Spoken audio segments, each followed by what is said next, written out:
has a wide body beat.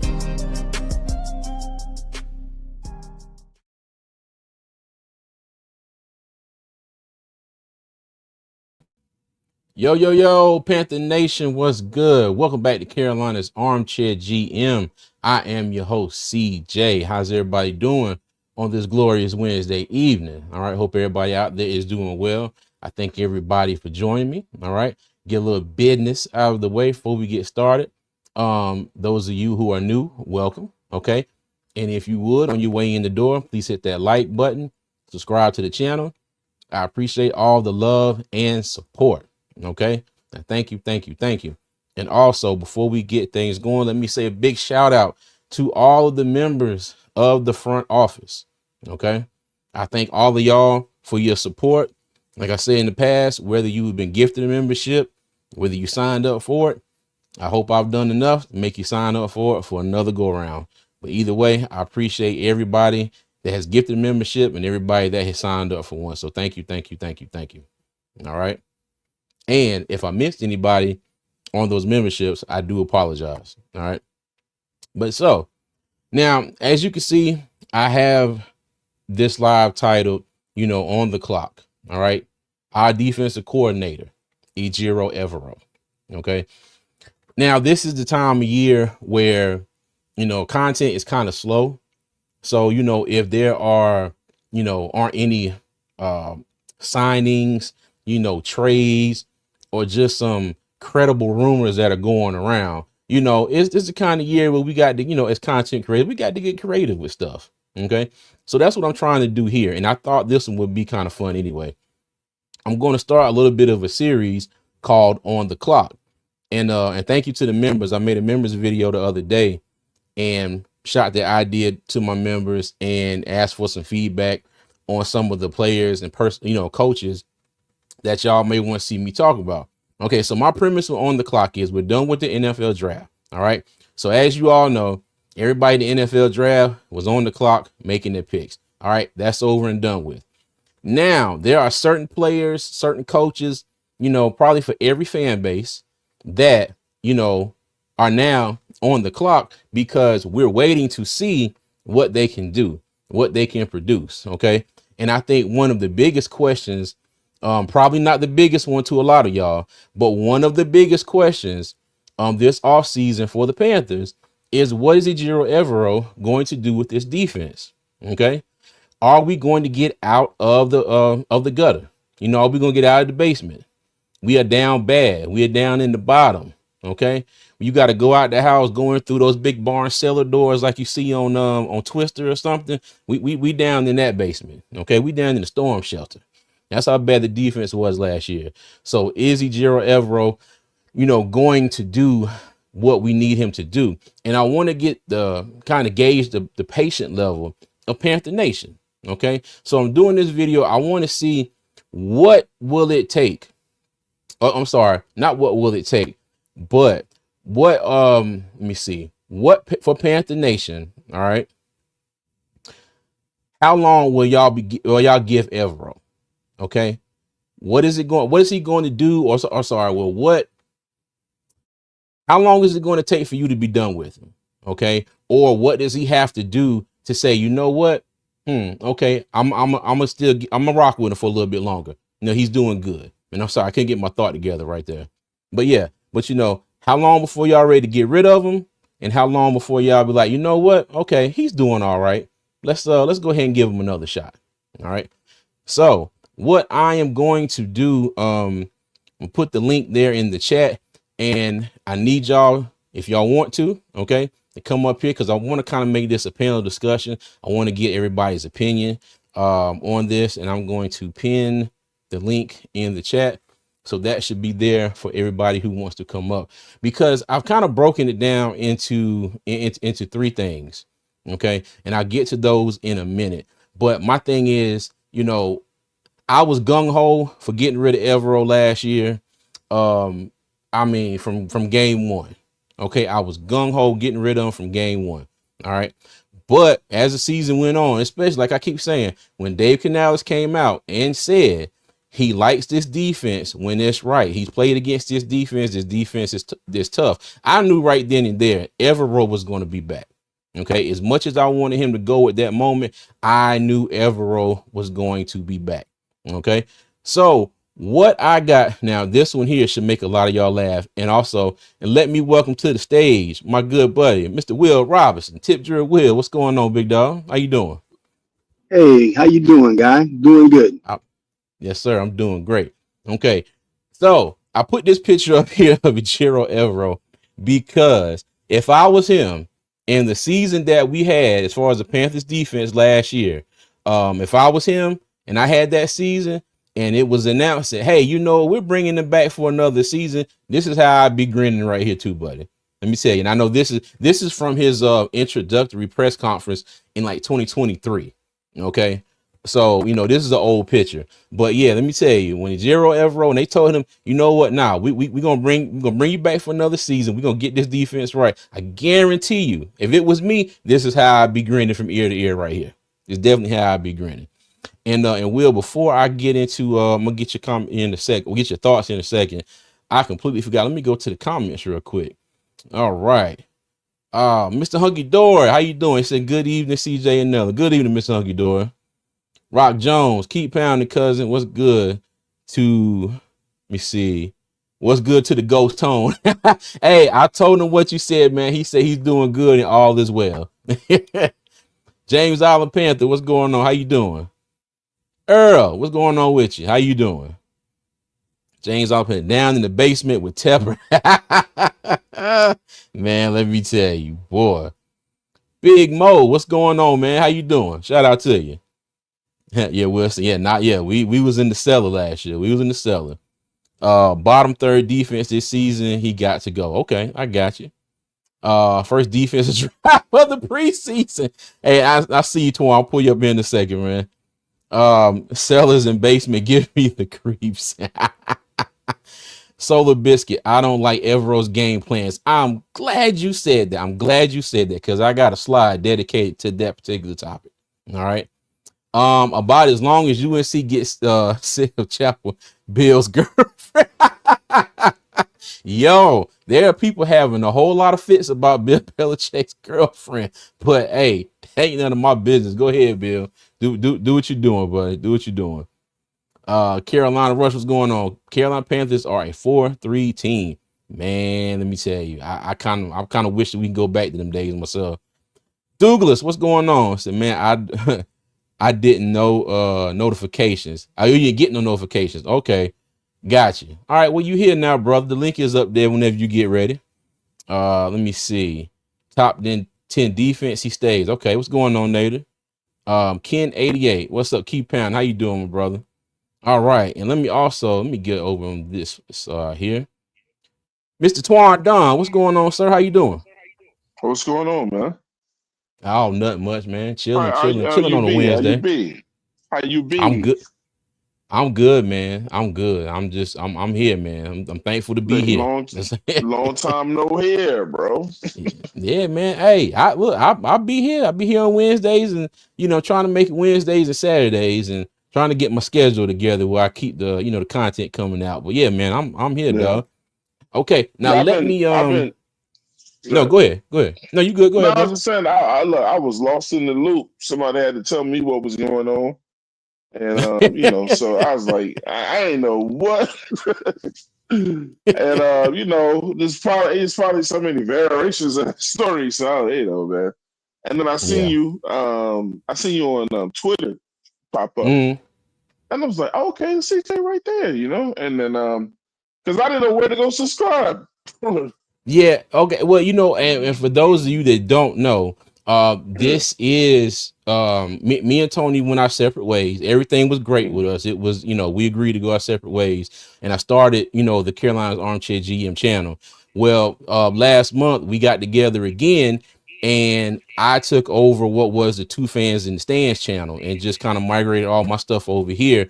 Still kept all the Two Fan stuff. It's up there if anybody wants to ever go back and check it out. I'm greatly appreciate it if you do. But yeah, but that's and I try my best to put it out there as much as I could, let everybody know, hey, I'm going to be over here now. So, but yeah, But I'm still here, Yeah. dog. Still here. Yeah, but Yeah. so I was like, man, yeah, let me go tap in with him, see what's going on, get Okay. his ideas, so I was able to join right when you put that link up. So I'm imagining Cool. y'all were talking about EE. Yeah, talking about EE. Okay, so now my premise tonight, Twan, is okay. Hmm. We just got through with the NFL draft. All right. Every team was on the clock to make their picks. Okay. So here's my thing now. Now every fan base has players and coaches that they are aggravated with. They are tired of. They are losing patience for. Okay. And one of them for the Carolina Panthers is Ejiro Evero. Okay. So I'm gonna do a little series called On the Clock, where I'm gonna do players and coaches, and try to gauge the patient level of Panther Nation as to said players and coaches. Okay. So Evero is going to be the first one on the list. And also, let me welcome up to the stage my good brother, Mr. C. Dougie. What's going on, Doug? What's going on, Will? What's going on, Twan Don? What's going on, What up, Will? dog? Chilling, Chilling. What's man. up, Doug? Nothing much, man. How you doing, sir? You doing all right this evening? You being funny, yeah. I'm back. I'm back to the civilian world.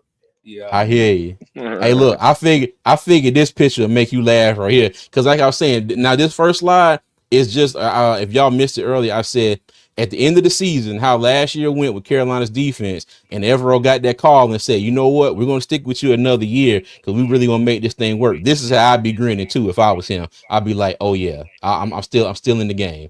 I'm still in the game because a lot of people thought that he should not have a job. Okay, but I got it broken down into three things, okay? And I want to get everybody's thoughts on these three things as it pertains to Ejiro Evero and how we're feeling about him and how much patience, do we have for him this year, okay? And the three things are things that happened last season that I think contributed to that terrible defense, okay? So let's go ahead and get into it, y'all. All right. Now, the first one is injuries. Okay. And I bring this up here because I want us to get everybody's opinion. All right. Are you willing to have a little bit more patience with Evero this year because of the amount of injuries that we had on defense last year? Okay. And anyone, y'all can go ahead and start. Well, our run defense was really bad because, I mean, you got to give them grace on Derek Brown and the veteran presence of Shaq, right? Mm-hmm. Um, so, yes, I think that is something that, as I was looking at our defense and how bad we were, I mean, we didn't have a lot of talent on defense. And the veteran leadership and the run stopper was taken out within the first 4 games of the season. Facts. Okay. Twan, Doug. I was gonna let Twan go, but Twan, go ahead. Wait, you got it if you want to go. I was gonna say, with the way Dan Morgan attacked the offseason, there's no excuses anymore for injuries because now you have depth. When you look at it, the last 2 years, I can say, yeah, he didn't have any depth. Yeah, he didn't have the right pieces to if you had a Derrick Brown go down, if you had a Shaq Thompson go down, when you had J.C. Horn go down, we didn't have actual depth to actually not play at that subpar level, but come in and be fillers. But now you Yeah. have that.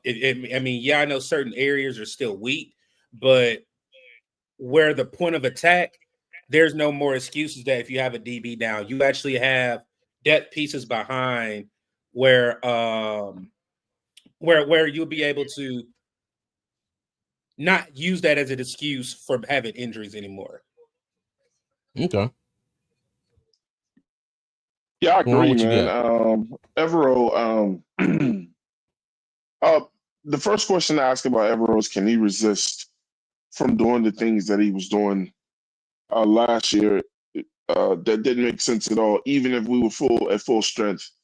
That Okay. ridiculous zone that he continued to play, having DBs 10 to 15 yards off of wide receivers, not going back to the things that worked when they did work.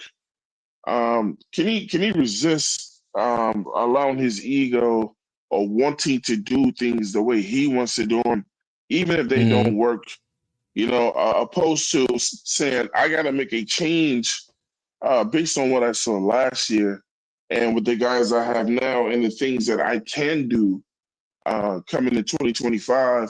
And it could include going back and doing more 4-3 things, opposed to the 3-4, especially with the guys that we got coming in that played in 4-3 systems, can ever resist doing what he did last year and trying to prove to us that what he was trying to do last year works and willing to take that risk, that a risk that doesn't have to be taken based on the talent that we have now, and go and say, look, I need to correct my mistakes this year and try something different. Maybe include what I did last year a little, because even last year when we were getting to the quarterback with sacks, the guy would not go back to it. So Evero can be his own worst enemy. Can he resist being himself next year, or does he want to elevate himself as a coach? If he doesn't elevate, he probably won't make it through the year. Okay. All right. I got you. And you know what? And we're going to, in our next slide, we're going to expand on that a little bit more. But what I want to do is I want to read off some of the injuries and how many, some of the players that were injured and how many games they missed. Okay. So we know Shaq Thompson got hurt. He was out for the season. He missed 13 games. Derek Brown was out for the season after 1 game, so he missed 16. Josie Jewell missed 5. Shao Smith Wade missed the final 3 games. Nick Scott, for whatever it's worth, missed 7 games. Jordan Fuller, for whatever it's worth, missed 8 games. Trevin Wallace missed the last 4 games of the season. And good old Dane Jackson. Dane Jackson missed 8 games. And I forgot to look up what's his name? Wanham, DJ Wanham. I forgot to look up how many games. JC too. Yeah, well, JC only missed 2 games. But still important because you had Bartholomew and you had those people off the street coming in. This is true, but I'm not even gonna lie to y'all. I was sitting here thinking, and this is slightly off topic, and I think I told you about this, but I was going back and forth with some of the leadership at my job. Well, not really back and forth, but we were going back and forth about a door. Okay, so it's near the end of the year, and everybody's doing budgeting and stuff like that. And so we were going back and forth about the door, what was going wrong with it, and what we need to do to fix it, right? And I promise you, it was like we talked about it too much. We talked about the darn door too much. And then later on that day, as I'm, when my kids are driving now, they got their permit. So I'm letting my daughter drive us home from the bus stop. Oh, no. And, and then I get a call and the darn door started because it's 2 sections of, it's 2 sliding doors, an interior and an exterior door. So I get a call and the other door that was working fine, now it's messed up.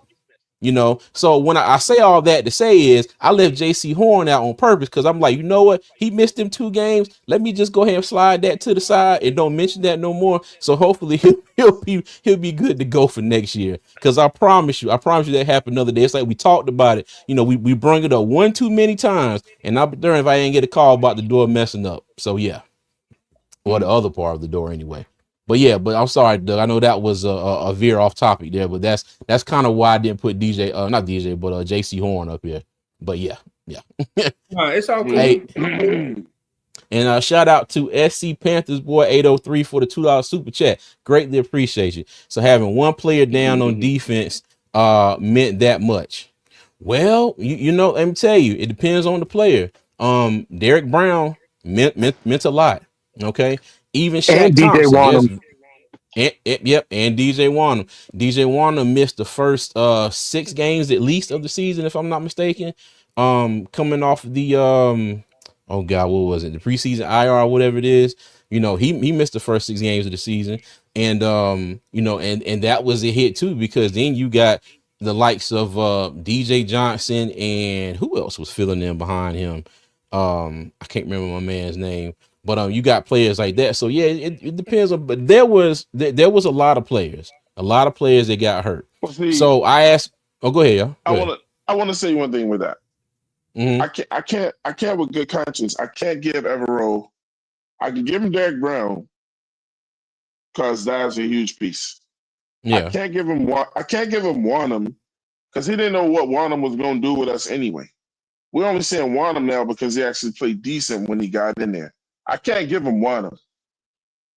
You know, I give him Wanham. I give him Wanham because I mean you lost all the productivity from Brian Burns, so you had to bring in Wanham to give you at least 50 to 65% of what Burns was going to be able to give you.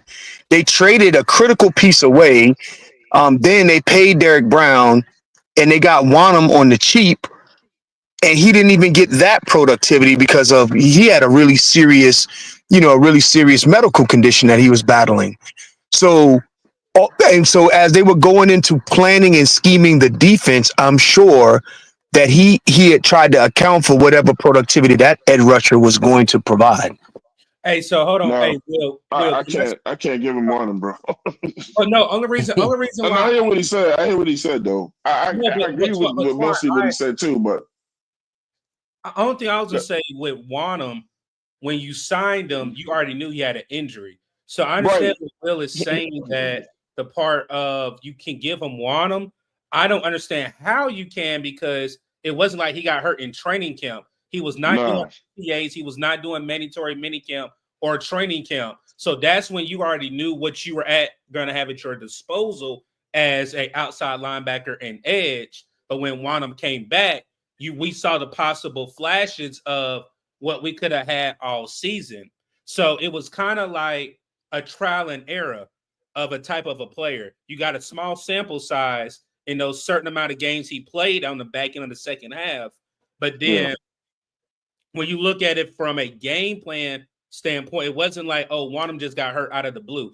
Wanham was set out and on the IR from the beginning of training camp. So you can't really say you give him Wanham, because Wanham was just a bonus, because like you said, Will, we didn't know how that injury was going to affect him. He came back, and in having that condition 3 times in the same year, you don't know what a player can do. And I know, like I said, basketball is a different sport, but look at these players that during the playoffs that got these blood clots. They're not the same player that's coming off of a condition. So I'll say now, going into year 2 of his contract, coming off a healthy season, now you'll be able to see what DJ Wanham would bring to an Evero scheme, along with the players that you were able to bring in. Because again, you have a true offseason. Hey, and hold on, Twan, before you go, I want to say this too with the whole DJ Wanham thing. At first, they knew he was hurt, but at first they thought he was going to be ready to go before training camp. So that was the mindset. Everything was supposed to fall in place, and he was supposed to be ready to go before training camp. But he had a couple setbacks, which led to him missing, because he only played in 8 games this season. Okay, he only played 8, so he missed 9 games. CJ, it was a blood clot, right? It was no. He had a quad injury, but in the recovery, he accumulated 3 blood clots. So what I'm saying is that's a half thing, because CJ, think about it. If you know that you have, let's just say you get a set of eggs, and you get an 18 count, right? 12 count, 18. Yeah. You make it home. You check the eggs, right? But you knew some were cracked. Then your wife says, "Oh, I thought you're bringing home a 12 count, but you only 9 eggs are available." You knew whenever you signed him that he had an injury. You knew he had surgery. So even with surgeries, there are setbacks where you can't just say, "Oh, this player is going to be there whenever that time comes." They knew he was going to miss games. Yeah. I mean, that's the thing I say. No, he was not. He was not scheduled to miss any games. That's what I guess I was trying to communicate. And that's why I kind of give him Wanham, because I'm pretty sure he was in a scheme, he was adding for that productivity. But I do agree with you, Doug, that they knew that the person had an injury going in, but the assumption was he was going, week one he was going to be on that field.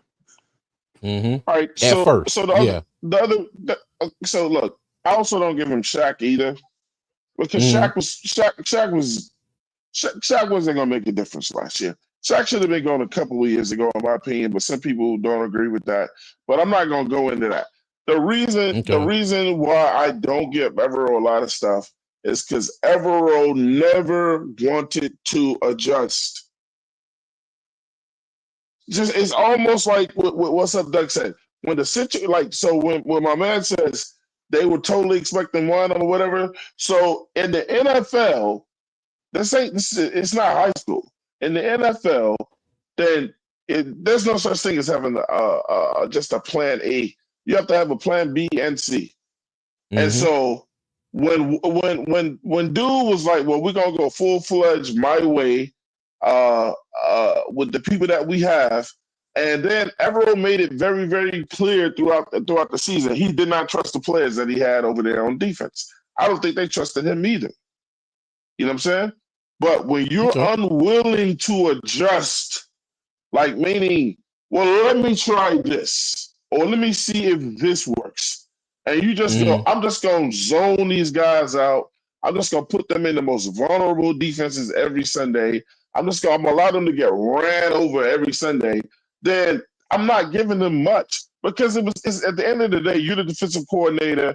It's a travesty of what we did of getting rid of his coaches and not him. He made the calls and not willing to adjust. It's like, bro, listen, if you're not willing to adjust at anything, you're not going to be good at it when the time comes. So his unwillingness to adjust, that's why he's breathing a sigh of release, because he knows he should be out of here. How many times have we heard of a guy's staff getting fired and not him? Well, Not often. not often. You don't hear it often, but how often do you hear a general manager get on TV and say we didn't give him the pieces that he needed to run his defense? I hated that he said that. He bailed him Well, out. you know what? Here's the thing. Here's the thing. He didn't have depth. He didn't have depth, and so the Mm-hmm. injuries contributed to us seeing the Maytag salesman out there playing dang on nose guard, But right? Will, So, Will, check this out. But Will, check this out. Aren't the guys that they fired saying we were dealing with the same situation, so why are we getting fired? who? No, If no, it Dan Morgan said depends. that about Evero, then It why it didn't it, Dan Morgan dep- say it that about his depends. coaches? It depends, right? Yeah. So, when they do an assessment of position coaches, how much improvement did your position guys make? Number one, or number two, did you prepare them for scheme fits? There's a lot of things that position coaches have to be able to do, I don't. and if I'm glad you said that. if they are not in line with what the GM, head coach, and the coordinator believes needs to happen, then they might not. I don't think they got fired for that reason. They said we need a better DB coach for this reason or that reason. And probably, and believe it or not, if we got rid of the DB coach, it's probably because JC Horn was like, I don't like this guy. Because Horn get them, he get a vote now. So there's a lot of things that happen behind the scenes, but I do agree with you, Twan. I don't give them a lot of passes. I'm just trying to give context No, I to, totally understand, brother. I totally yeah, understand. yeah. I totally. Okay. But one of the lines you said that stuck out, if you allow me to say that, CJ, you said something about dang. As soon as you said, I said, I'm glad you said that. Uh, you said did What was it Evero about? have Was it them about a player? prepared? Yeah, you said that Evero had them prepared for scheme fits. Did he? Oh, you know what? Hey, and hold on real quick, Twan. Hold on real quick. I'm gonna let you get back in thought. Okay, But did let's he? go ahead and yeah, and that'll be the next slide. Let's go ahead and wrap up with the injuries here. Okay, so on a scale of 1 to 10, okay, how much leeway or how much what's the word I'm looking for? How much slack are you gonna give him as far as injuries? Just give me a number between 1 and 10. Say, ask that question one more time, brother. Between on a scale of 1 to 10, how much grace are you going to give Evero as far as the injuries from last year? You mean one been the worst? 10 being a lot of grace and 1 being not so a whole It's yeah like a bad. 3. A 3. A 3, okay. Will, I would say a 5. okay. And the reason why I'm a little bit higher than Twan is because the general manager in the front office didn't give him a lot of depth to work with when when the defense accumulated these injuries. Okay. Doug. I'll say a 5, but only thing I heard, Will, I think you're asking going into 2025. There's depth on this team now, so you can't use that. Like I said, you can't use that excuse that there's no quality depth on this roster. So with right now, I think a 5 is moderate. Like that's, I mean, not too low, not too high. It's just like just in the middle. You agree and disagree at the same time. Yeah. All right. Right. Well, I'm talking about last season's depth chart, yeah. not this season. So Yeah. just to But you're clarify. talking about this year, right, CJ? You're not talking No, about last. no. What I'm saying is, I'm trying to gauge the patience level of Panther Nation based off of last year. This year is coming up. We haven't seen anything on the field yet. All we got is stuff on paper. You know, we got highlights of our free agents from other teams. We got highlights of the draft picks that have come in, so we can speculate. About what's going to happen this year. But what I'm saying is he caught a lot of grief from last year. Okay. I'm trying to gauge how much patience Panther Nation has with him based off of last year. Okay. So That's why this is not 2025, because the way I'm looking at it, where we're talking about things, it sounds like we're recapping 2024 and not talking about 2025. So where I gave a 5 for is if there are injuries right now going into 2025, how much grace does he get? That's why I gave him a 5 based off of what's been done during this year. But if we're talking about last year, I don't think injuries really played a play in it. I think it was the scheme. So that's what I'm trying to measure. Are we talking about 2025? 2024. Oh, 2024. Oh, that's a yeah. recap. Like for me, injuries weren't the reason why the defense faltered. But hey. So missing Derek Brown, they did contribute to it though. They did contribute. But look, CJ, I'm still saying the reason why we at the end of the year, the reason why we didn't do total super well on defense was our defensive coordinator's inability to adjust. Okay. All right. Well, you know what? Let's go ahead.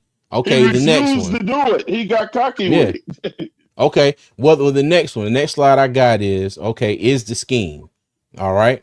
So we all talked about Evero's scheme last year. He runs this 3-4 scheme. We've said this over and over. I know I've said it. I've got, so sick and tired of seeing certain formations, like Twan said, seeing the cornerbacks. It's 3rd down and 3, and the cornerbacks are 10 to 12 yards off of the line of scrimmage, and quarterbacks are going throwing quick outs, getting first downs, and then you see the receiver come running off the side of the screen, to try and make the tackle or push him out of bounds. But after that, it's too late. Okay. So I have my questions on Evero's scheme, for last year. And Antoine, I'm gonna let you go ahead and go first, because you was alluding to this, with the last slide. But okay, now again, based off of this is based off of last year. What happened with his scheme, what he did, the position that he put players in on defense. How much grace are you giving him going into this season? Hey, CJ, check your phone. Check your phone, CJ. All right. Grace going into this season. I'm still giving it still a 3, man. Okay. I don't trust Evero. One of the things, something I grew up with my grandmother telling me, but it's held true to a lot of things in life, especially sports. I do believe that sometimes, probably 8 times out of 10, when somebody shows you who they are, you have to believe them. You know what I'm saying? Evero, man, I wasn't a huge, and I should probably put that statement out there to give him some grace in my statements. I wasn't a huge fan when Evero came into us. I didn't Okay. think he was the guy that everybody was making this guy sound like when he came to us. Mm-hmm. When you see something that you try, like last year when he started letting the guys blitz a little bit more, because it's like he had this thing about not blitzing at all. And then people was like, this is the worst thing I could possibly hear, dog, and guys. People were like, oh, his predecessor or the guy who taught him didn't blitz. I'm like, that's not your coach anymore. And Mm-hmm. so when we did get there, we all Panthers. Guess what did we see with him? He wouldn't go back to it. Yeah. So that's a clear sign. I don't trust my players. And some guys are not going to forget that. And the thing is, when do we usually see players in the NFL shine? Why do we tell players, you got to always be ready? You never know when it's going to be your time. If you're going to have a coach Mm-hmm. that's not going to value that as much as you value it. And then he goes, yeah, I don't trust y'all, blah, blah, blah, whatever, you know what I'm saying? So I know amongst players, then that kind of gets around. They talk about it and such. And now, whether Evero wants to believe it or not, I guarantee you, it's been some speckles of talk and people and guys going, I don't know about this guy, man, because the first time he had like he don't trust me to do something or whatever, I'm gonna have a problem with it. I personally hope it works out differently. I personally think Evero won't even make it through the season, bro, because Okay. when people say and tell you who they are, sometimes you have to believe them. How much do y'all really think he's going to adjust this year? You know that's a good question. That's a That's a good story, question. and we got to wait and see. But if he turns Mm-hmm. out to be great and it makes the right adjustment, then great for him. He learned his lesson. But there's a True. chance that people love to return to what they always know and do and try to make a square fit in a circle. And it's just like, bro, it's not going to happen. You got to check this Yeah. when players are like, you got me out here looking like a dummy. I got to get my bonus. You got me playing in a dumb defense where I can't get my bonus. All that stuff plays a factor in the stuff, man. So he better Okay. adjust. He better be coming with something new when the season hit. And we like, oh man, this scheme he running now is amazing. Because if it looks like last year, we're gonna be out quick and he gonna be out too. Yeah. Hey, and I gotta say real quick, my apologies to Mr. Hunky Dory. I saw you come into the backstage, and I swear I forgot about you, sir. I'm sorry. Hey, welcome, Mr. Hunky Dory. Thank you for joining us, man. Go ahead and give us your thoughts real quick. I do apologize. No, I'm quite fine. I was enjoying listening to everybody else, and I enjoyed the input. I want to go back to what you were saying on the injuries and so on. I think the injuries did promote bad defense. We didn't have the rotational pieces that we needed. We went from having a superb player go down to having a lackluster player come in that should have been in just practice squad, and now moving on to the scheme. Um, now that we have rotational pieces, I want to see stuff pick up. I want to see more blitzes. But the one thing we were not talking about a scheme. We didn't see any sideline coaching going on last year. Not a bit. How can a Mm, scheme implement a scheme when there's no improvement on the sideline during the game? And that's part of your positional coaches and everything else. They should have been pulling people to the side. As soon as you've been making mistakes, it don't matter on the quality of the player or rotational piece coming in, or if the good guy or the bad guy is coming in or out. The coaches should be always on the job, and even though they're coaching during the TV timeouts or something, they need to pull them players together, or the players need to pull each other together and do some coaching. And we didn't see that last year. Look at the bench. We saw it the whole time. We complained about it last year. What are they doing? Nothing. So until the coaching gets better, the scheme ain't going to get better. okay. All right. Facts. Doug, Will, y'all got any thoughts on Mr. Evero and his scheme? So I will again, when CJ talking behind the scenes, I thought we were talking going in 2025. So all Mm, my thinking has been forward thinking. So I'll be short since we're recapping. On into 2025 for me, the scheme I think is going to be tweaked. And the reason why I say that is because look at when Evero did his final interview and Dave did his final interview. Dave said that they even talked to Evero about his scheme, that there are going to be tweaks.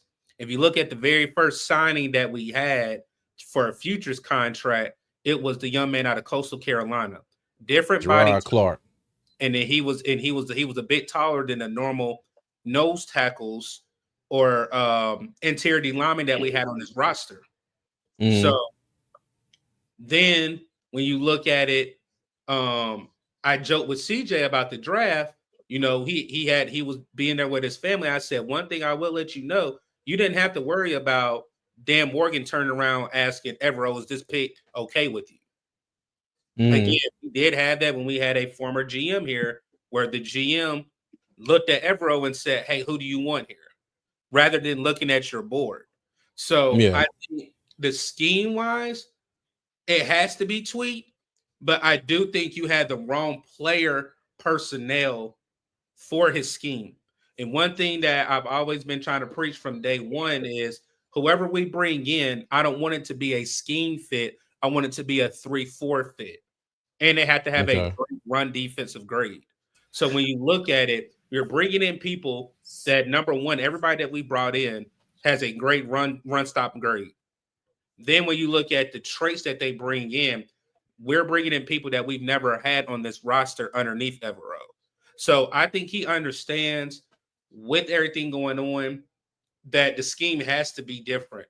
I know one comment in the chat was about how could you allow JC Horn to travel with this personnel? I think that is going to be now an issue that we don't have to worry about because your front seven helps your back four. Your back four helps your front seven, vice versa. And I think that's going to help the scheme as well. Again, you asked about injuries. That's going to be big. But right now, we're talking about a clean slate. I think this defense has no excuses with the effort that we brought in going into 2025, just like we did 2024 for the offensive line. Hey, Doug, let me ask you a question. Yes, sir. How many years has Evero been there? It will be 3 going into 2025. That's right. So the first year, you get the leftovers, right? You get maybe 1 or 2 pieces you like. Second year, you get a couple more pieces, you know what I mean? And they've been sick. They've been injured. They're not playing out, but you're going to keep 1 or 2. So it's the third year where you finally get your pieces in there. You're selecting really good pieces this time, right? What I'm saying is, has he had enough time to pull the pieces together and get rid of what he doesn't want to use or doesn't fit his scheme? It's year 3 of the year that we see him finally. Hold on. You don't get that much time though. You trying to give him this well. Okay. Hold on one second. Go ahead and finish, Doug. I got excited about that. You good? You good? Go ahead and finish, Doug. No, this is the only thing I was going to answer Mr. Hunky Dory's question. You don't get this whole.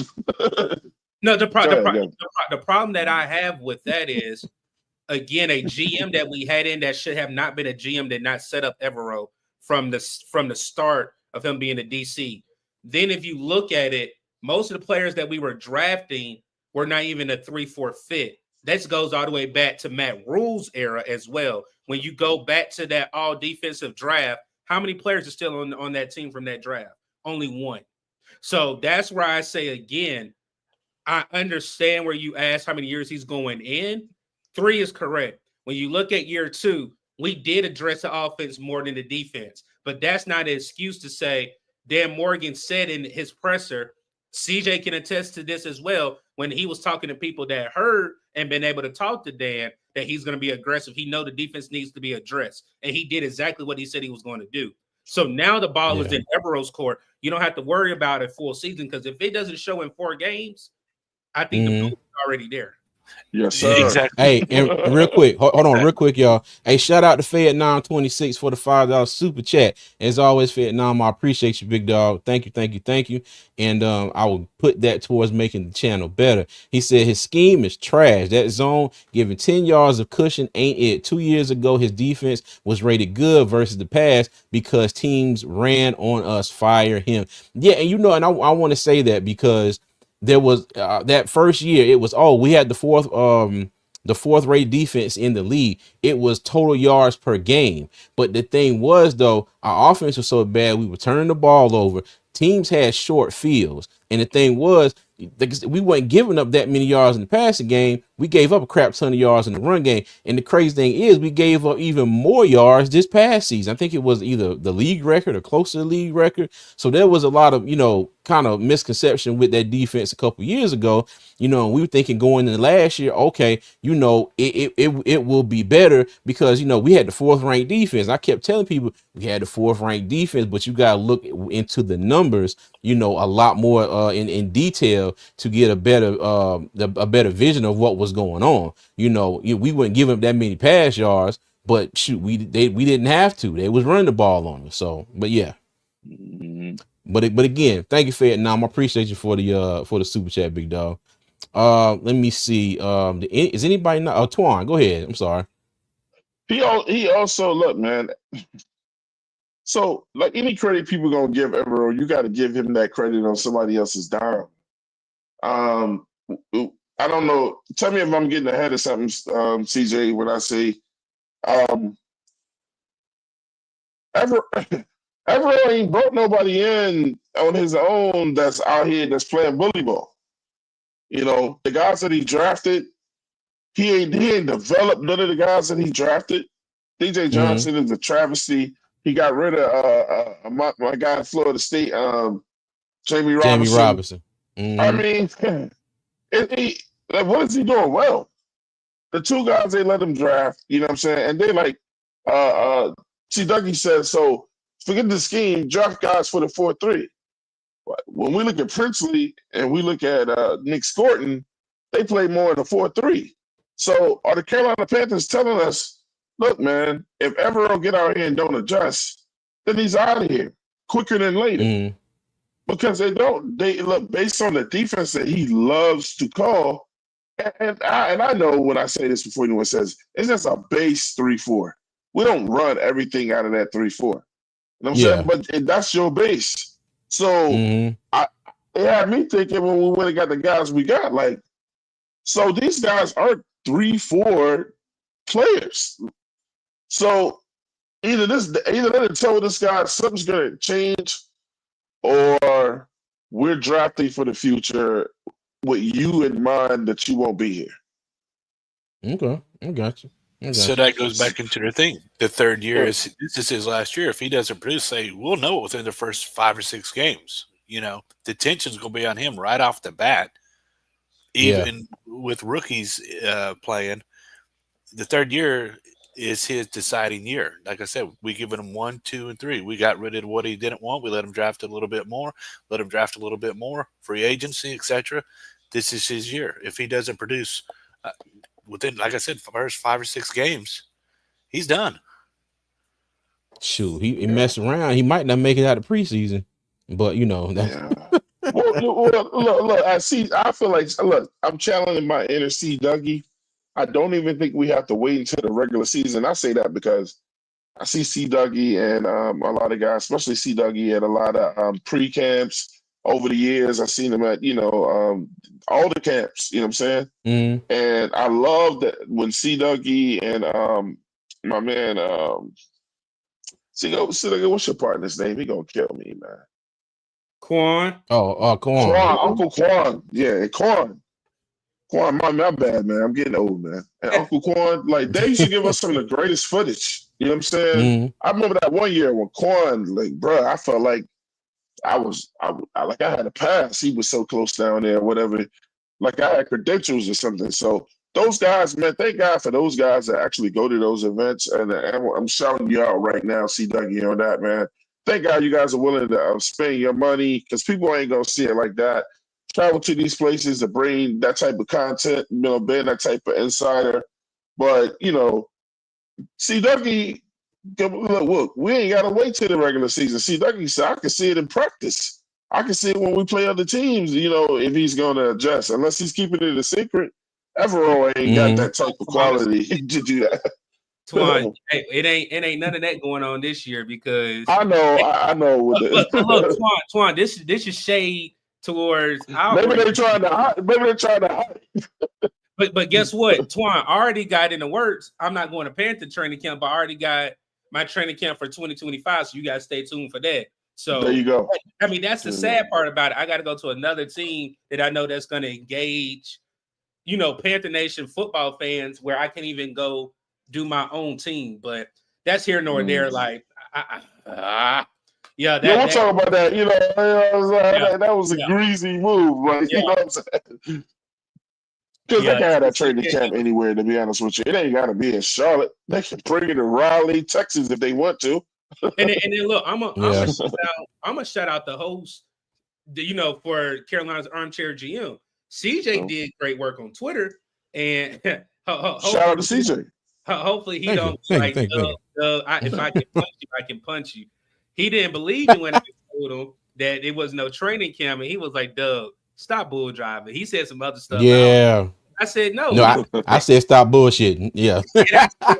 I said, there goes your plan. And he was like, if I can punch you. And I'm like, I'm being serious. Like, people are setting up for stuff. So, I mean, this is going to be a hard time with, I call it a resurgence on my channel. With the resurgence of the offense and we're hoping the defense looks better, we only can look forward to Camp Confidential, Panthers Huddle, and what these beat writers are able to show us. So, I mean, they better be like something was totally confidential. Different.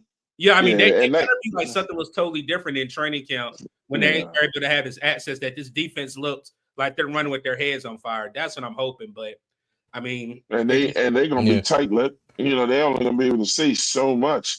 Yeah, right. I'm gonna say this just one time, and I'm gonna be done with it, CJ. This is another slap in the face of the fans, bro. Because you can have training camp anywhere. You know what I'm saying? I was going to say, Twan. This ain't no plan for me to push it to Raleigh or whatever. But if you wanted to go somewhere else or another big city outside of Charlotte, man, we got over 15 colleges here, bro. I mean, so them living in places would be no issue. They want to still do the dorm thing.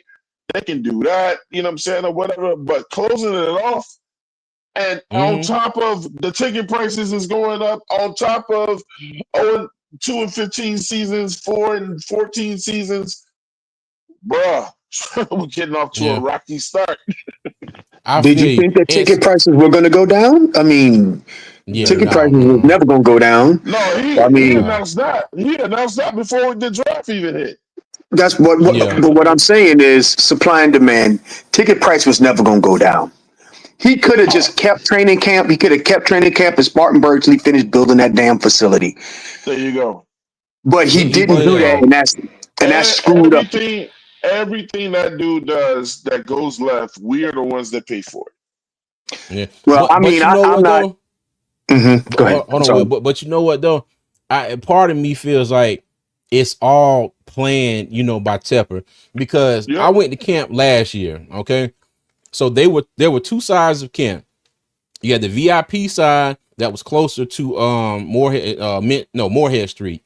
Then you had the other side that was closer to 4th Street. Okay, now they had there are 3 fields out there. So in the regular side, not the VIP side, that's one field that was taken up by those stands for general admission tickets. All right. On the other side of the other 2 fields was the VIP side. My thing is, this is me personally. I think if they really wanted to have training camp, they could just have everything on that one side, and then it might be a limited amount of tickets or whatever. But I think it could be done.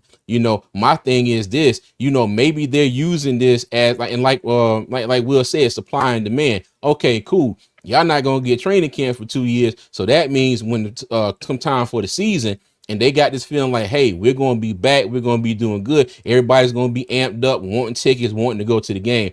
So part of me is like, okay, you're building the indoor facility, but it's not like y'all bringing in office furniture and toilets and bathtubs and stuff like that. You're not tricking it out in marble and gold trim and stuff like that. It's just an indoor practice facility.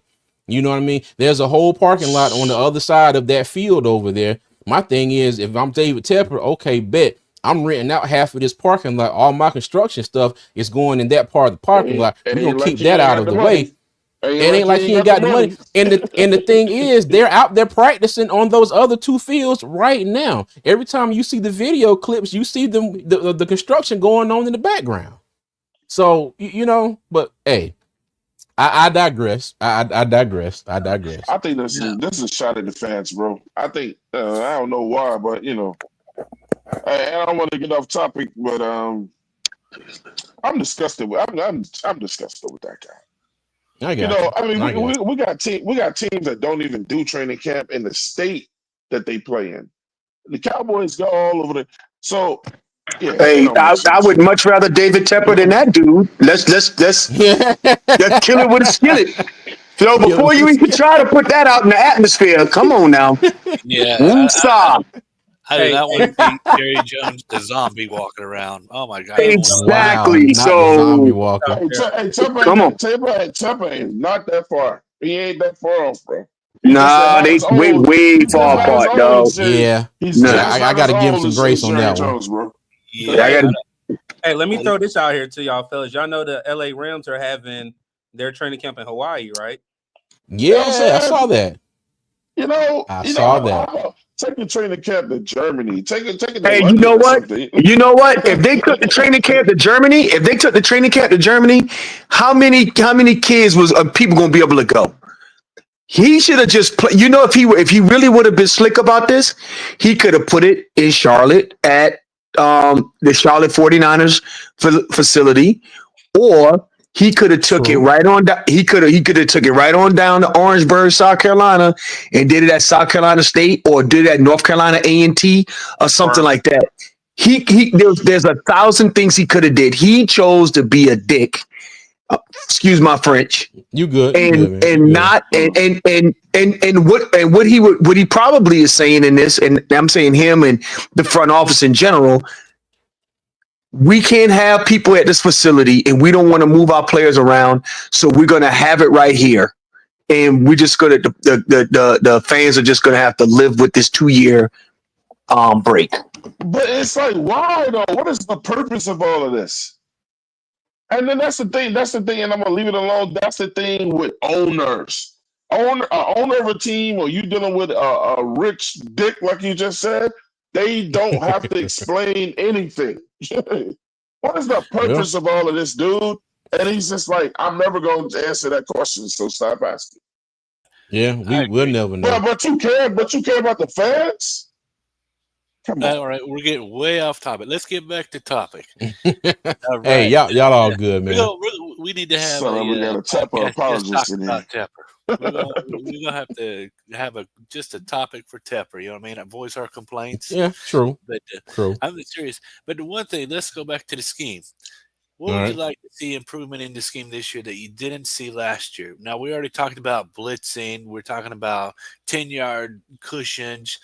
We had problems with our safety. What did you see last year that we should see immediate improvement in the scheme? Let me see. Come on, there's pressure. Here. Let's go. The pressure and the blitzes. Go ahead, Will. I think having our best cornerback shadow their number one. Okay, I think that's going to be important for me.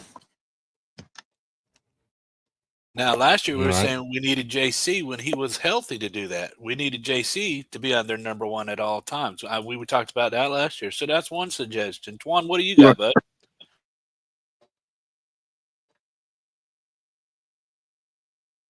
I'll go, Mr. Hunky Dory. Yeah, go ahead, Doug.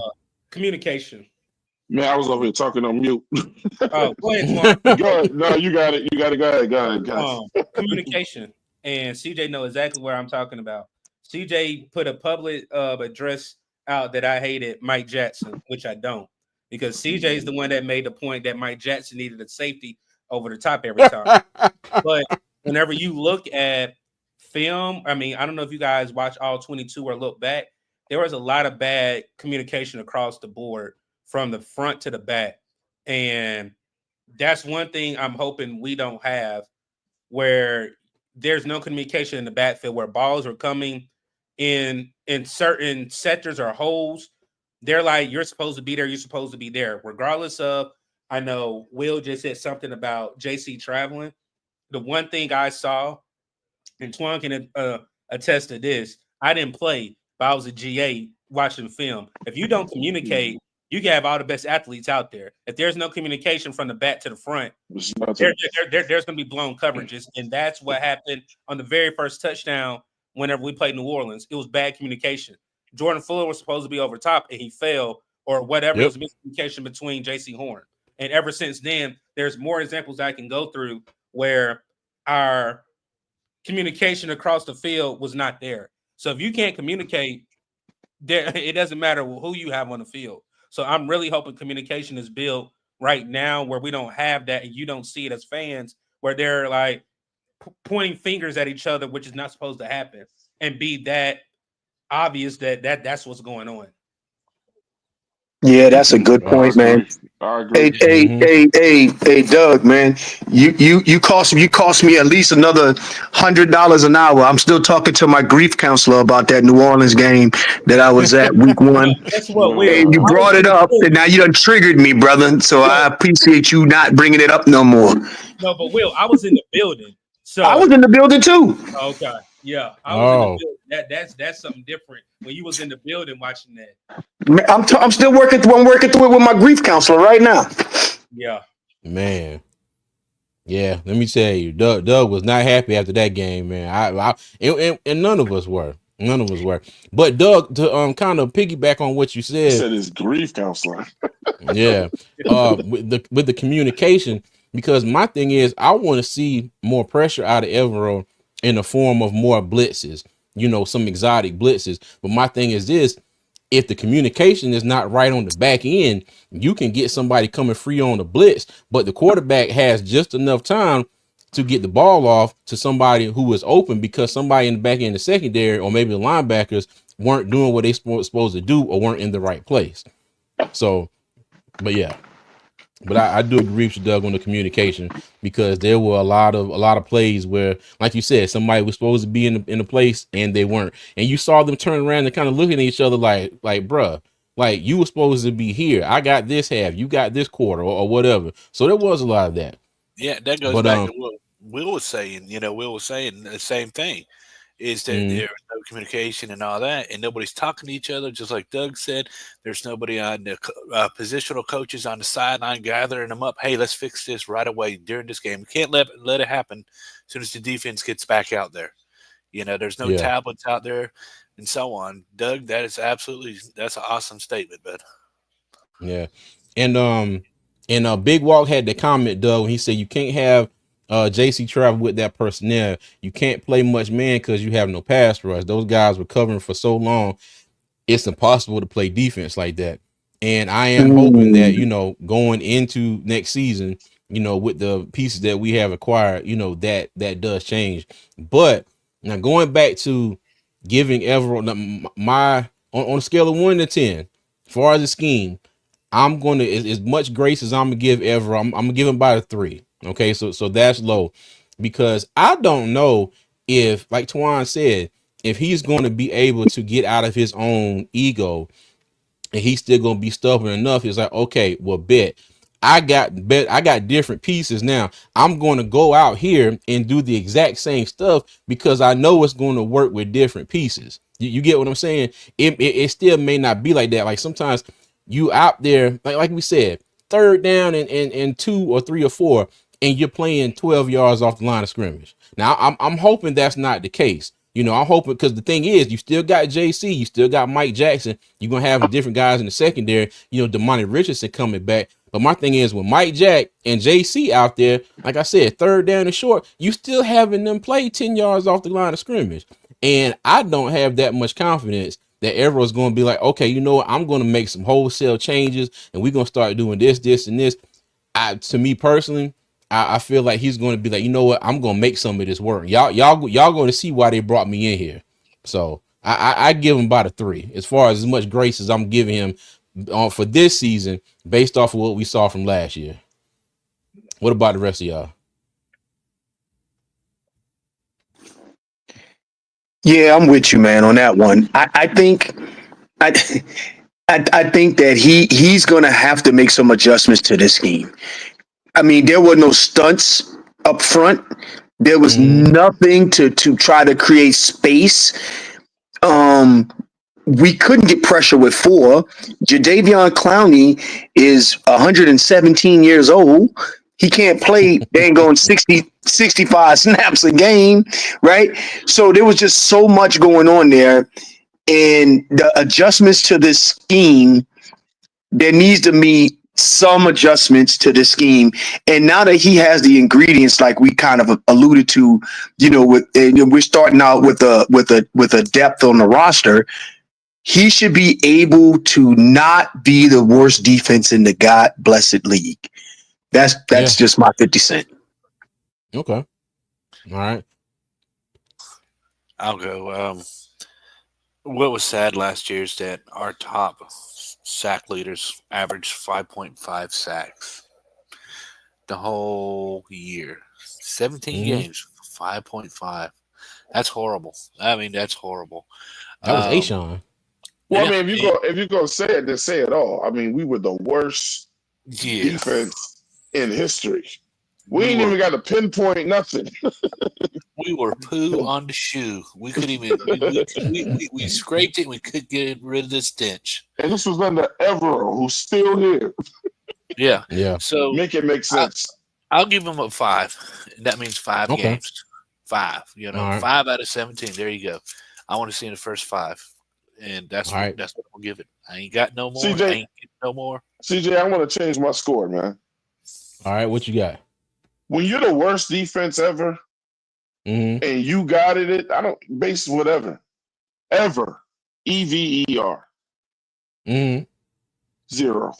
Evero gets a 0. All right. Because it's ever. Doug, what you got? It's ever. I got you. What you got, Doug? No, like I said, I mean, the scheme, they again, like I said, I hate saying this, but when that draft started and that all season started, I let 2024 wash away. Even though it hurt, I mean, talking about it, like Will said, we got a great counsel. Like, I'm just still playing back. Like when you said, you called me, like, I can't believe we allowed it to be the game 1. I think he needs adjustments for this scheme. They said that adjustments will be made. Personnel changes will be made. Lo and behold, every box was checked off. Now it's just the production part. So for me, it's just I can't see 42 points be scored on us like within the first. We're really any game. 42 points again. That's unacceptable. That's all I have to say. Yeah, I might have to come back down to Texas to find you if that happens. No, you won't. Look, no, you won't. Because one of the games that I think it may happen, or not, I say may happen, that it's possible to happen. I will be in North Carolina, so you don't got to look for it. That's all I'm gonna say. Okay, I got you. All right, well, cool beans, y'all. Let's go ahead and go on to the last slide here. Now, part 3 in this, I got up here personnel. Okay, and I say personnel because I said this at the end of during the last live, you know, at parts of the season, especially during the end, it felt like Evero was out there having Publix employees come off the streets, you know, and play for us on Sundays. Okay. And I will go back to the beginning, you know, even the players that we brought in free agency, like a Nick Scott, okay, like a Jordan Fuller, a Josie Jewell, who I think did okay, but I was expecting a lot more out of Josie Jewell. Top, and add on to that the injuries that he had, because he ended up playing. He missed 5 games as well. But my thing is now, I would say some of this personnel wise is, on Evero's shoulders, because again, we drafted DJ Johnson. He brought in a lot of these players that were familiar with his scheme and just did not turn out to be, much of anything. I think the one success that he had was probably it was Ashawn. I think Ashawn played with him a little bit in LA. Okay. But at the same time, couple this with the injuries and the players that he had to work with, what do y'all think about the personnel that he had to personnel that he had to deal with, and the personnel that they brought in, which I'm sure that he was, part of that conversation, especially for the free agents. He gonna have to live with them free agents. Those have his fingerprints all over them, right? Okay. Yep. So his personnel, on the free agency side, I got it right. However, we did invest heavily on the offensive line. That we had. I mean, Bryce Young got murdered year one. Yeah. So they did take a lot of money and invested. But the free agents that he did get, like Josie Jewell and Nick Scott and a few other pieces, those had his fingerprints on them. So he has to own that piece. Now, the GM did say we didn't give him all the things that he needed to be. The defense didn't have all the things they needed to be successful. Mm-hmm. So that was readily upfront, freely admitted by the front office staff that they knew going into the season that they neglected the defense side of the ball. Okay, gotcha. So I'm kind of on the fence both ways. He has to own the free agents that he did get, but they're telling him that he didn't get enough. They're telling us that the defense didn't get enough. All right. Anybody else?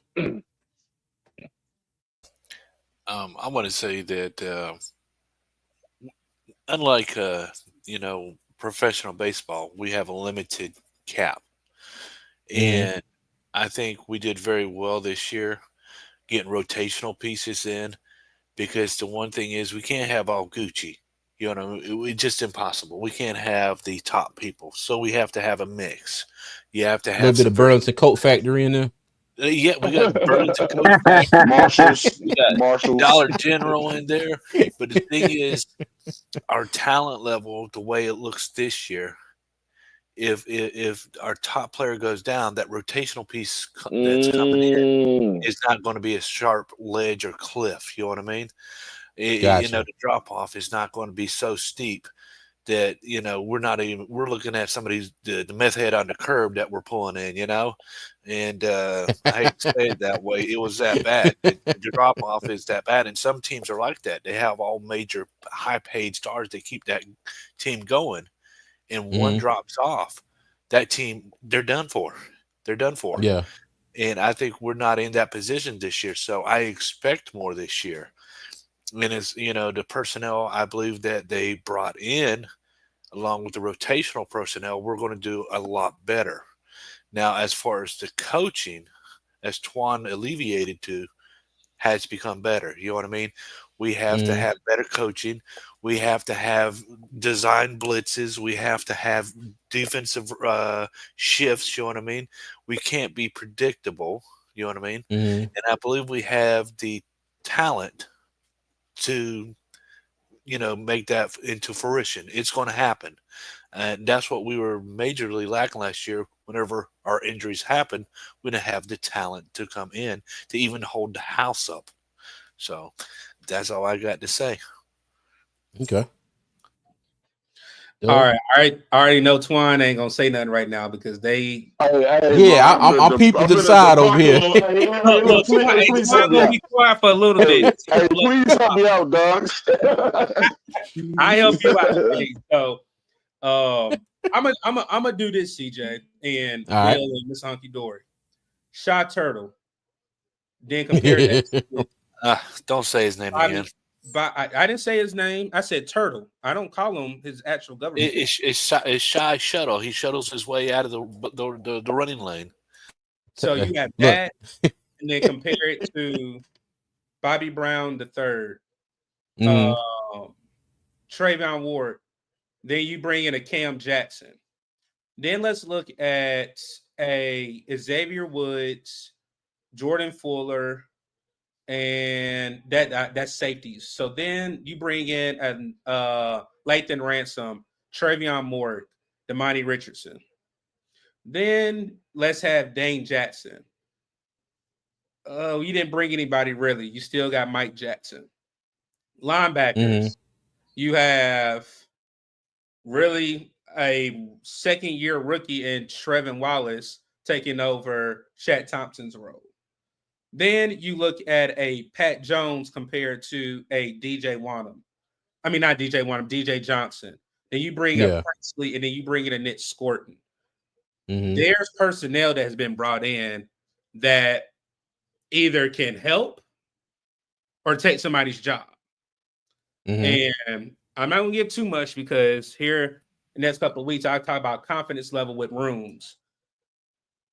Right now, going into 2025, personnel-wise, Mr. Hunky Dory said it, there's no excuse for it. The coach has to put the players in the right position. You have all the talent in the world, but if the coach can't put them in the right position, it's a wash. That's where, again, where I think the leash is short for Evero, the scheme, not the coach, not the injuries. You can just tell that it's enthusiasm in the room when you get a Nick Scorton and a Princely in the second and in the third round. So for me, a personnel is there now. I understand everybody's still trying to figure out, are we going to get Blackman? I don't know. I hope we do. But then at the same time, I would say this roster from depth and personnel is night and day.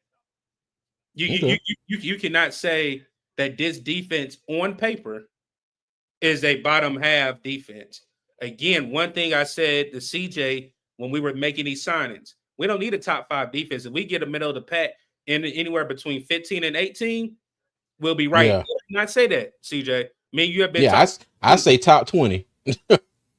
I mean, 20 is fringe because you got 32 teams. Again, 15 no. is the pack. That's what you just need, a middle of the pack defense. I mean, I at least want average, not below average. Yeah. Give me average and I'm good. I got you.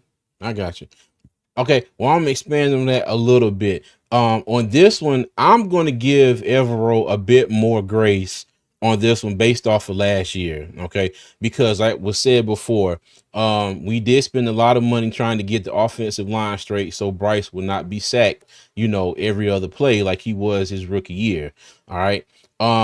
There were people that were brought in, but the cap situation that we were in because of the previous GM, didn't leave us a lot of room to get quality players in here, like just off the rip. We got a lot of people that came here that were starters, but and we felt okay about them, but they didn't turn out to be exactly what we wanted. We didn't have enough money to go out, fix the offensive line, and bring in some quality, like some major signings, on defense. We had some major signings on offense. We had Robert Hunt, we had Damian Lewis. Out of all the free agents that we brought in 2024, none of them to me really like jumped off the page and be like, oh crap, I can't believe they went out and got him, this and that and the third. And like I said, a lot of that was on the cap situation. But then again, still, these were some of the players that I think Evero did vouch for, some of these players that were out here and played in his scheme before. So I think a lot of us got caught in this, oh, well, they already know the scheme, so it should be a lot better for them to it should be a lot easier for them to come in, learn the system, learn the scheme, and be a good fit, off the gate. Okay. And then you combine that with the injuries that we had. You already had these people that you brought in, like I said, who weren't like just jumped off the screen at you, oh my God, I can't believe we signed them. Now they get hurt. And most of them got hurt. Just think at it. Jules, Scott, Fuller, Dane Jackson, DJ Wanham. You know what I mean? So, these people did end up getting hurt. Okay. And that compiled with it, me personally, I give him a little bit more grace, as far as the personnel. Now, a lot of it, like Will said earlier, a lot of he has to eat that because these are people I think he probably vouched for and said, hey, I know them, they know me, they know my system, let's go bring it in. But at the same time, if we had more funds available to us as an organization, would he still would have brought those people in? Or will we say, hey, well, let's go for this person, that person, and like Doug also said, we go for somebody who fits the 3-4 scheme, and bringing in players that fit that particular scheme, and not necessarily, not saying not what Evero wants to do, but make sure we bring in people that fit that particular scheme in general. Okay, so with this one, I'll probably give him, maybe like a 5 or a 6. Okay, as far as grace for me, based off of what happened last year. Now, mind you, going into this season, it's a completely different story. But that's something for another day. Okay. So go ahead, Miss Hunky Dory. Go ahead. And I know it's Twan's turn. So can we? Oh no, it's not my turn yet. Can we give? Can we give some credit to the budget man? You know what I mean? The man who's responsible for getting all these contracts together, making Brant Tillis. Yes, sir. And making all this room so we have a little extra money. We have good contracts instead of stupid contracts, that really benefit us and the player in the long run. We need to get credit. That's all I got.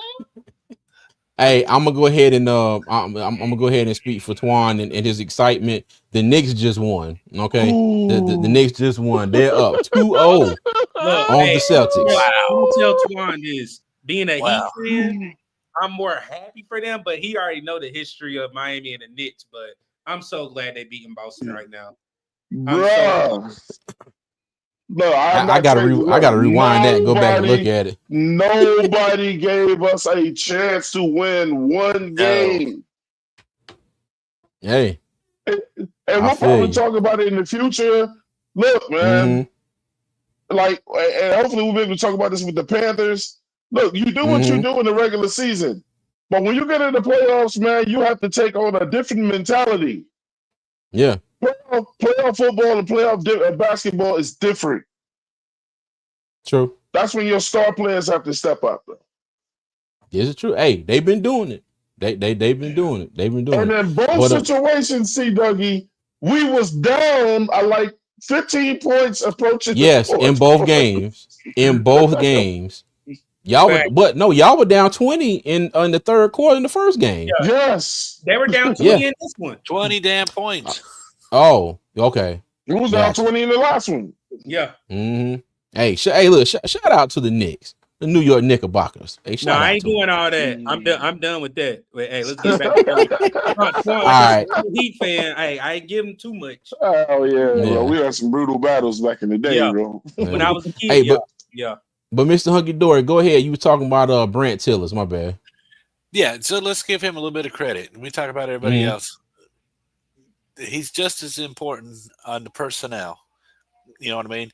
Creating the cap room, making good judgments on the contracts for the players and for the team for long-term success. Not next year or the year after, but long-term, All the people that we're bringing in now, the young studs, we're getting younger and younger. They're going to get more and more money as year 4 comes, and we want to keep them, we want to grow them as a family, we want to keep our talent, and we couldn't do it without Tillis. That's it. Yeah, okay. Absolutely. He's one of the unsung heroes with this Panthers team, bro. And I'm telling you, the best is to come to him. The way he gonna work these numbers, and I mean, he's got a half a GM cap on too, man. You know what I'm saying? Don't be shocked. You know what I'm saying? That you see him do more in the future. You know what I'm saying? That guy, yeah, Tillis. I didn't understand the value of him until much later. But Man, who yeah, we you got to keep our telling? eyes on him, bro. Look, he make Who them you numbers telling? work. Yeah, he sure did. He sure did. Okay. All right, bet. Yeah, everybody need a good What? cash guy. Yeah, for real, for real. All right. Well, okay. Well, last one on scale of 1 to 10. Like I gave him a 5 or a 6. What y'all giving him as far as the person that he had to deal with last year? Like I said, it's just for last year. How much grace are we giving him based on what he had to deal with last year with the personnel? I'll go first on this one. All right. I'll say I give him a 5 with the personnel, man. Okay. People go like, damn, Troy, you been hard on Evero, man. Because the thing is, I know, and for any of you coaches out there, any of you guys in the chat that's ever coached before, or on the other side of football, is this: y'all have very important jobs as well. And there's things outside of football, any sport that fans never get to see. They don't glorify it, or they don't know what's going on with it, man. So as far as the personnel, I feel really good coaches take what they have and they say next man up. Mm. Evero was never, I don't think he ever preached to them guys next man up. I have the confidence. Look, I practice with you every day. I know what you can do. You know what I'm saying? I need you to be ready. Like I said earlier, when your time is called, boom, boom, boom, boom. So, but if you Y'all got that show kind of up. trust in me, brother, if you got that type of trust in me, then why are you not trusting me when we get out on the field? When you ran blitzes and you did things a little differently, I got there. I sacked the quarterback. We looked a little different. We stopped the run Mm. more than we did. We weren't great, but you know what I'm saying? But I'm not the star player. I'm still coming along. And then how do you reward me? You don't go back to it. And now people are saying I'm a duck or I look bad because you won't trust me to do the right thing. I give him a 5 because we don't know what that backup personnel could have been if he actually trusts those guys and just play freely. Man, what was the worst that could happen to us, CJ? Shoot. It couldn't have got no worse than what it was. It couldn't get worse than what it was. Because hey, like I said, we was in the storm shelter. We was in So the I was bottom. asking, what are you salvaging in terms of personnel? I'll give you that one. Let these I guys give you that play. one. Let them ball off. Yeah, true. This is true. I know This is you true. don't think you holding on to your job after what you just did. And somehow, if our Panther is going to do something, it's going to be us. And we did it. Yeah. Brought them I right the hell feel back. you. Doug? So we don't know what those guys could have been. True. Yes, sir. True. Did you give yours yet? No. I needed you to say your favorite saying when you describe this defense, so this number can be understood. They are what? Garbage. Oh, garbage, juice, trash. So how can you give anything over a 5 with a personnel? So I'm giving it a 4 based off of personnel. Okay. Because again, if you pull back before it was Carolina's armchair GM, it was 2 fans. And every time we did a recap, CJ will always be saying this defense played like garbage, juice, trash. So yeah, this is again, true. that's what I said. Personnel wise, yeah, you can call it on the scheme and all that, but the personnel was not there. So I give it a 4. Okay. All right. Mr. Hunky Dory, Will? Well, underperformance. That's just that's the only word I can come with. Underperformance. Shy Tuttle, Clowney, just safeties. I mean, I'm trying to think of anybody who overperformed. Somebody who I really said, "Oh, I can't wait to see what he does in this game," or he's going to do something this game. I'm drawing a blank. Anybody else got anything? I'm not even going to give it a number. CJ, I'm going to tell you something, bro. I got awesome love for you tonight, CJ. I got awesome love for you tonight, CJ. Because guess what? Appreciate you. I came here to rock with you, and that's who I'm rocking with. Everybody trying to call my phone right now, you holler at me after this show. I'm not picking up. I appreciate you, man. I'm I not leaving the appreciate you, show, man. I'm dedicated to CJ. Let's go. Hey, well, Kiss my look, ass later. well, look, we ain't got too much longer, man. But Miss Dory, did you give a number? I'm sorry.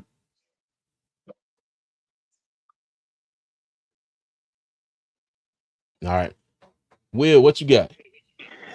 Yeah, so I give it about a 4, like Doug, right? But I can say this, and this is not credit to Evero, right? Mm-hmm. I did like the performance of Trevor Wallace as a rookie being thrown in there, right? Okay. I kind of give that credit to Dan Morgan, right? Because he did do well until he got injured, right? But from the personnel perspective, like I said, I give it a 4. I give it a 4 based off of what I was talking about, him having to own the free agency side of this. But then you also got to give him grace because they all freely admitted that he was playing with, a whole bunch of pawns out there and not a lot of rooks and knights and kings. Yeah. Yep. He was playing joke. He was playing spades. Didn't have the Joker deuce. Nothing. He had one queen of hearts and cutting and no spades, but can't cut nothing. You could just play off. Hey, look, he had a hand with no spades, but couldn't throw the hand back in. Look. Well, I love this analogy though. But look, could it be that he had 3, 4, 5, 6, and 7 of spades and no hearts out there? Listen to what I just said. And no hearts. Because he didn't build into those guys to get their hearts right. You know what I'm saying? And have that type of confidence that they needed to play and play better. We didn't have to win, but play better. Could it be we had no hearts in it? Because look, Horn's a dog. Yeah, JC Horn's a dog. Cutting right away with no hearts, bro. Jackson got heart, dog. Them 2 corners we had got some soul. Them boys got some. They heart don't pump no Kool-Aid. Yeah. I give them that. Like QJ Smith said, Mike Jackson and JC Horn were the most consistent players in our entire team last year.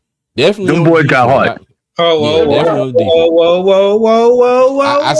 I said definitely on the defense, Doug. Now mind you, hold on. I will throw Ashawn Robinson in there. I take a little bit away from him because that run defense was so bad. But he was out of our defensive linemen. He had the most sacks last year. Hold on, can we pull the tape back? Because CJ, did you not? You got some receipts. He needs a what over the top, dog? Hey, I said let me finish Head and Shoulders. I got you. I said that Mike Jackson. I said that Mike Jackson would be good, but he with a safety over the top. But what did you just say about communication when that safety supposed to be there? He was on the other side of the field. Right, sir. I'll be quiet. I digress. I digress. You right, because again, you talk about communication. Mike Jack, that is a great statement, QJ Smith. I'll be quiet. You right. You right. Damn. Yeah, me and Court ready to help defend you too. Yeah, I mean, no, because Juan, he has a good point because what I said was communication. They're gonna talk my law. I'm gonna take my law license. Messing with you, dog. No. Reason why I'm still got an asterisk by Mike Jackson because I can pull up several times where CJ is like, Doug. Now I see the reason why you say you so hard on Mike because he needs a safety over the top. So that's where I understand when he's coming with that because he has been consistent with getting beat if there was not a safety there. So that statement is true. When Q down, Everybody not a lockdown. You not everybody go. Everybody's not a lockdown corner, right? Yeah. So that free safety is designed to be over the top of the weakest corner. That's by design. You know what I mean? To be the Mm-hmm. ball hawk, right? To be able to play that back half of the field. JC Horn does not need. JC Horn can lock down one corner of the field by himself, right? So I get what everyone's saying, but I just think that if Evero, to everyone's point, if Evero schemed this thing properly, I think Mike Jackson fits the defense for the price point we got him at. That gets back to the contract guru that we got at the right price point. I think that my fingers crossed, man. We can't go through another one of these seasons. It's going. I mean, people probably jump out the stand and start running on the field after their ass. yeah.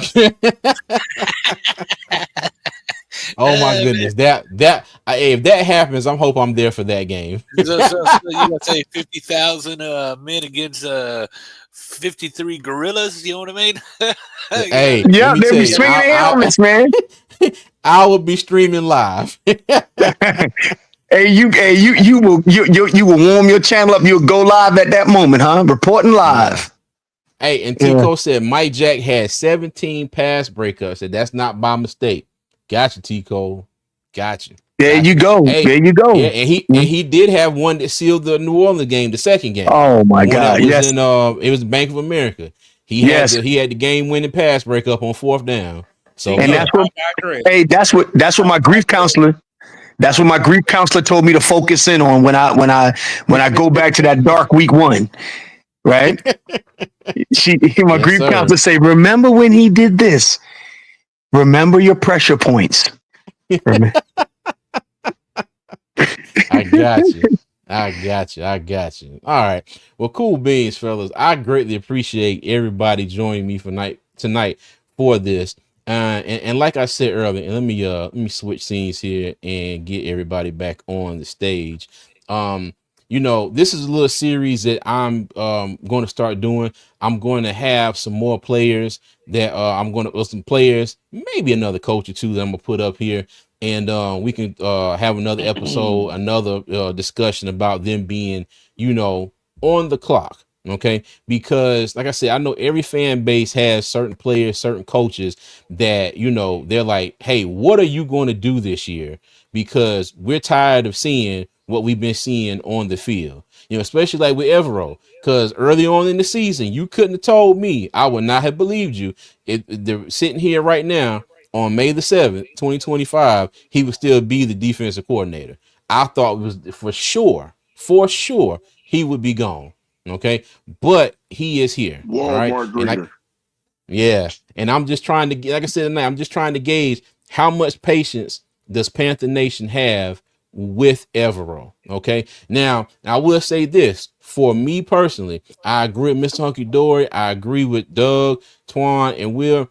If we come out and this looks anything similar to what last season looked like in those first say 4 games, let me tell you, I'm getting in my minivan. I'm going circling around Bank of America State. I'm gonna find me one of them air horns or something, or megaphones or whatever, and I'm gonna be like, hey, he gotta go. You gonna see me on the news. I'm gonna be riding around. He gotta go. He gotta go. Cause it's not gonna work.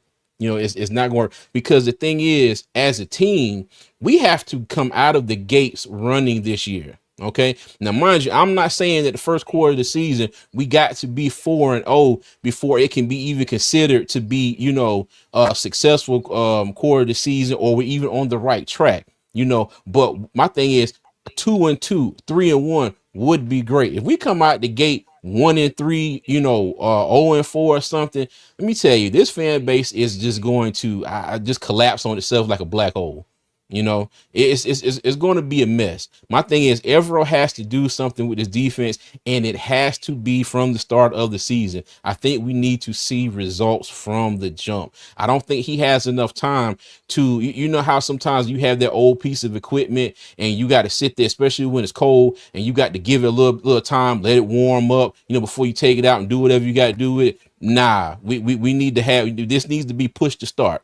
Okay, we need to have a 2025 vehicle. He goes out there, he pushed the button, they come out the gates running, and we go out here and do something. So, but yeah, but fellas, I think y'all.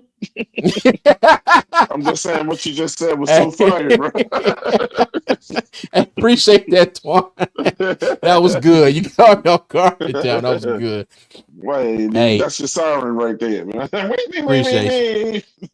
Hey, and shout out to the CD with 2 shows, 1 host. He said, great episode, y'all. Didn't get the chat, but got to listen to most of it. Hey, appreciate you, big dog. Appreciate you. Yeah, and man. like I said, Shout man, out, I'm gonna get you on the show here one of these days, dog. All right. So any final thoughts from anybody? And also after you give your final thoughts, make sure you let everybody know where to find you at. All right. Go ahead, Twan. All right, man.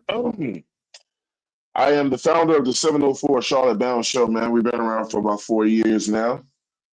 Please come subscribe to the channel, man. Share the content. We're going to be back in full blast, you know what I'm saying, next week. Just wanted to let some things simmer down. We're a great podcast to come join, debate. Your team, everyone's welcome. All opinions are welcomed. You know, great show, man. So make sure you get subbed up over there. Shout out to CJ, man, and what he's doing. You know what I'm saying? I just got in the loop today. I had to go to the horse's mouth. You know what I'm saying? Never listen to I the got streets you. sometimes. Stay out the Appreciate you, streets. Twan. But he's doing something great. Nothing's changed, you know, same season. You know what I'm saying? Great content. And this, you know, I could come over here on your shows, man, and you know, and really relax. I don't have to yell much, you know what I'm saying? Get my point across. It's lovely. Hey. It's such a non-headache to be able to do that, man. But shout out to you and what you're doing, man. And y'all please sub up to this man's channel. You know what I'm saying? Look, I think this year I'm gonna leave it with this. If things go well with us this year, man, you're gonna see a lot more happy podcasters this year. You're gonna see us probably get along. It's probably gonna mend broken relationships, man. I hope it does all of that. It's crazy that people don't talk to each other because of some podcast crap. But CJ, keep doing your thing, man. You know what I'm saying? Never let nobody tell you what you can't do, and keep pounding. Appreciate you, man. Appreciate you. Douglas. It's your man C Dougie.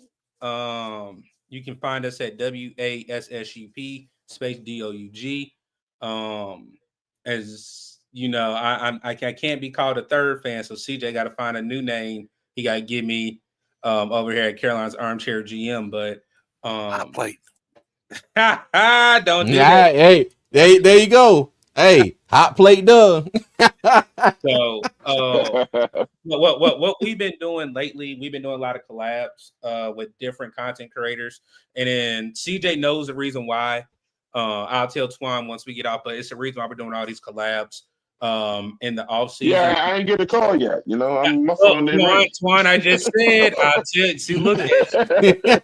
But, why am I last? You know, you not last. Hey, you already know that. But no, like I said, man, just like Twan's been saying, one thing I always say, it's a lot of content creators. I appreciate everyone that supports over there. What's up, Dub? We all have different minds, different aspects, different analysis, but we support the same team. Again, we won't. I'd say this. CJ didn't know. We won't be live tomorrow. We have a pre-record, and then next week we do have a special Panther content creator joining us. But again, I appreciate CJ anytime he allows me to come on to rap with Panther Nation and other content creators. So again, like I'll second what Twan said. If you have not subscribed to Caroline's Armchair GM, or if you're on Twitter, make sure that you hit that follow button for him as well too. So hey, and I see that comment. I see that. Oh man, Will, Miss Unky Dory. Well, I don't have a channel or anything like that, so that's me. I'm just a avid Panther fan. Watch all of you guys' shows. I appreciate the content. It's entertaining, especially while I'm at work or when I'm traveling for work. I appreciate it. I'm just an avid Panther fan and a Bryce Young apologist. And I look forward to this season coming up. And that was for Twan. He know the deal. Bro, hey, look, you one of them. Look, they call us Okay. Bryce sexuals and all kind of crap, man. Boy, I'm telling you. Nah, y'all not bright. Everybody should know what a bright sexual is. Y'all, that's y'all like Bryce the player. I ain't getting into it, but Hey, all I got to say is this. I didn't mean to spin off something else, but all I got to say is this. All the people who are Bryce contrarians or negative Nancy's, they are now saying that that Ritter can throw for 3,000 yards in our offense now. So if the offense go this year, it's not because of Bryce, it's because they put everything around him. That's the excuse. I'm just laying that out there now so everybody know. We know that's what y'all trying to prep for. We ain't having it. It ain't an Take care. excuse, it's a fact. You have a good night. Hey, I'm sorry, CJ. You good, I'm man. sorry, CJ. All right, guys. Thanks for having me on, man. I appreciate it. Anytime, man. Yeah, Anytime. man. That's good shit. Mr. Hunky Door, what you got? Hey, look, we Panther fans are worldwide. This is what this show is all about, bringing all of us together. I enjoy coming in and talking to everybody, hearing everybody's opinion. We all live in different places, different jobs, but we have one thing in common. We like our Panthers. We're going to talk crap about them, but we're going to support them. That's about it. And I enjoy just being here, hearing everybody's thoughts and opinions. I learn more about the game, and I just enjoy being right and wrong. So There you that's go. about it. Keep pounding. Hey, and Mr. Hunky Door, I owe you probably about 10, 15 minutes next time you join me to talk by yourself. I didn't realize I left you backstage that long. I do apologize. No, that stuff happens, man. Hey, when you're popular and things are kicking, sometimes you don't see what's in the background. You know what I mean? It's all right. It's I all got good. you. That's what Mr. Hunky Dory means. It's all good. Hey, I'm with it. I'm with it. Okay, everybody. CJ, he said you owe him some minutes. Yeah, like Sprint back in the day. I owe him some minutes. Yeah. But hey, again, I thank everybody for joining me. I appreciate y'all. Like everybody said, go check them out. If you haven't already, before you leave out of here today, please, if you haven't, hit that subscribe button on YouTube. If you're watching me on X, please go to my page and follow. I greatly appreciate it. If you have another favorite form of social media, you catch me at all social media at Armchair GMCJ. All right. The like button, as the like button. The like button. Yes, hit the like button too. Thank you. Appreciate that, Doug. And share the content. Share the content. Yes, share. I don't think people understand how much sharing the content is bringing an audience that you love to other people. You know, if you want to see, then share. You can share it. You know what I'm saying? Share the content. Yes, sir. Yes, sir. All right, y'all. Hey, well, like I always do, I'm going to leave y'all with 3 things. Number 1, y'all be good. Number 2, y'all be safe. And number 3, as always, Panther Nation, keep pounding, man. Holla at your boy.